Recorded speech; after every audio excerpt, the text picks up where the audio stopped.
Hello everyone, my name is Alessandro Lopez, and today I'll be addressing a critical issue that affects countless individuals, that is, racial discrimination in the workplace. Despite decades of progress, racial discrimination remains a significant barrier to equality in professional environments. Racial inequality in the workplace manifests in various forms, with individual discrimination, institutional discrimination, and systemic biases all playing major roles.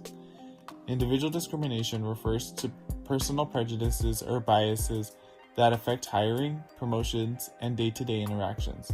However, institutional discrimination, the policies and practices embedded in organizations that often create more of widespread disparities. In terms of institutional barriers, we see racial inequities in hiring practices, pay disparities, and even workplace safety. For example, studies show that Black and Hispanic workers are often assigned lower paying, less structured, less secure jobs, and face greater risks on the job, especially in dangerous industries. Additionally, occupational segregation, where certain racial groups dominate specific roles, limits economic mobility and reinforces harmful stereotypes.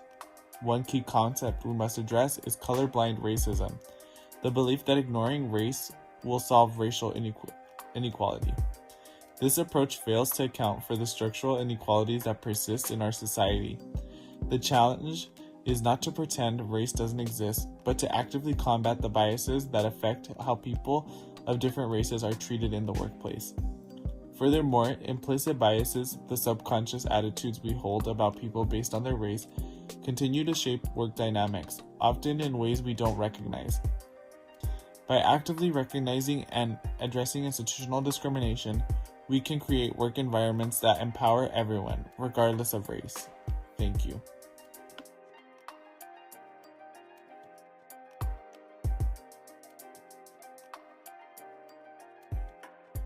Hello everyone, my name is Josselyn de Rosa, and today I will be speaking on the racial discrimination in the workplace.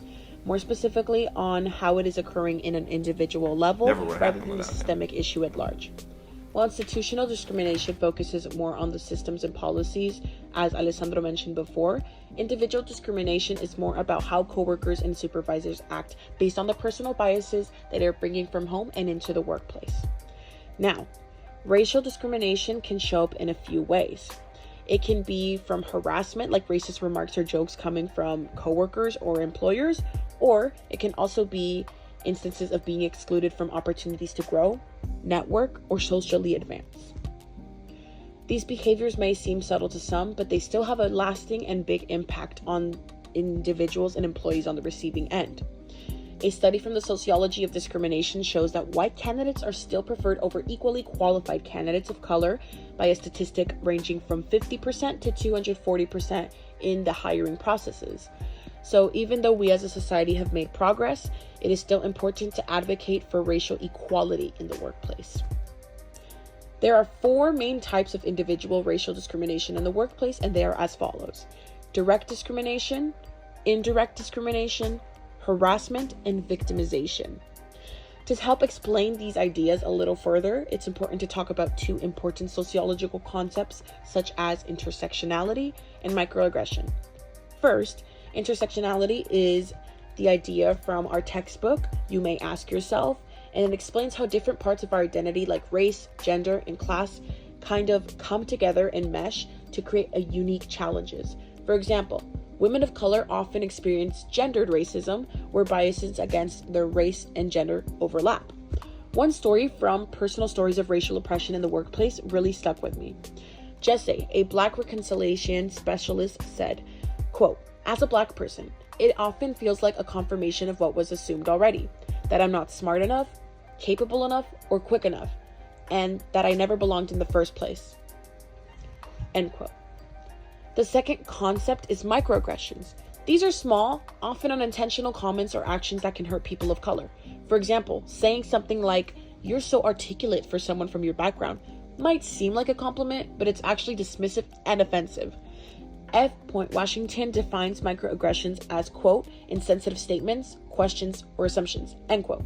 They may not seem like a big deal in the moment, but over time, they can make employees feel unwelcome, unsafe, and essentially undervalued.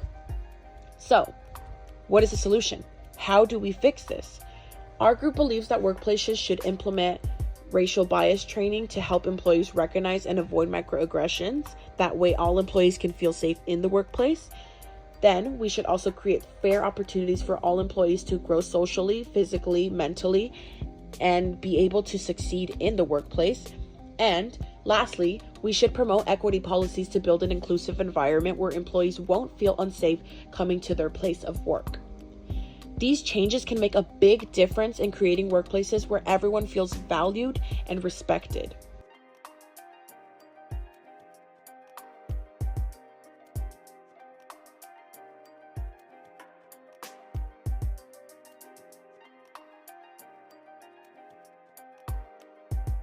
Hey everyone, I'm Max. I'm going to talk about the policies and reforms. Workplace policies are just basically the rules that decide how people get hired, promoted, and treated at work. The problem is that if these rules are always fair, they can end up hurting certain groups like minorities. That's why fixing them is super important, because when the rules are fair, everyone has a better shot at success. Some policies sounds okay, but actually may cause problems. For example, 31 everyone the same might seem fair, but not everyone starts with the same chances. Some people need extra help to catch up. Another good example is unpaid internships. Only people who can afford to work for free can do them, so this leaves a lot of people out. There's also the whole promoted based on seniority thing, where only the people who've been there the longest get promoted, and this can hurt newer employees, especially minorities who haven't had the same chances to move up. On the flip side, there are some good policies that really help, like diversity hiring. This is a big one because it's about making sure companies are looking for candidates from all kinds of backgrounds. Bias training is another good idea. It helps notice and fix their own biases to treat everyone more fairly. Also, pay transparency. This is helpful because when companies are open about how much they pay people, it's easier to spot and fix unfair pay gaps. There's also still more work to do. Companies need to hold people accountable when they discriminate, not just brushing it off.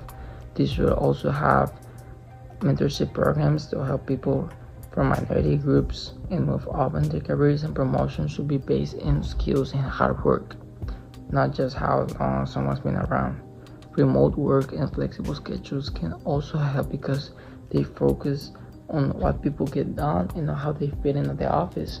Leaders have a huge role in all of this, because if the people at the top really care about fairness and take actions, things will actually change. It's not enough just to say that they care. They have to actually do something, like linking diversity goals to bonuses or performance reviews. Looking ahead, workplaces can keep improving. AI hiring tools could help, but they need to be checked for bias. And things like 4-day work weeks or hybrid schedules can help people balance work and life better, and this will benefit everyone. But at the end of the day, fixing workplaces, making sure things are better for everyone, these companies just need to keep updating their policies, listening to employees, and making changes so everyone has a fair chance to succeed. It takes time, but it's totally worth it.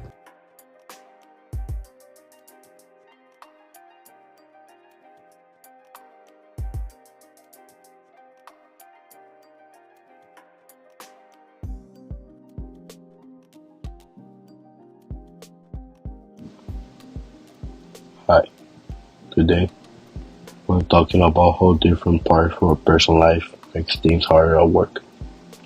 For example, a black woman in a job with mostly men might deal with both racism and sexism at the same time.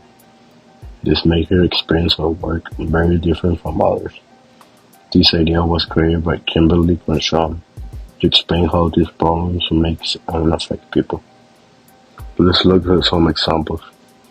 The study shows that women of color often get paid less than a white man, and sometimes even less than a white woman, even when they have the same skills. Women from working class families also face more challenges because they don't even have the same help, like mentors, to get better jobs. They show that unfair treatment is a mix of many things working together. So why does it happen? One reason is called conflict theory. This means people in power don't want to lose their advantage, so they make it harder for others to succeed. There's also the glass ceiling, an invisible wall that stops some certain people, like women and minorities, from moving up at work. Even if they're qualified, they can get higher positions. But there's a way to fix it. Companies can start by offering training to each employee about unfair treatment. Support groups can also help workers feel heard and supported. Mentorship is another way to give people more chances. Having a mentor can help someone grow and move up at work. Some companies like Google are already doing these things, and it's helping make the workplace better for everyone. We're talking about how race, gender, and class make things harder at work. Now it's time to do something about it.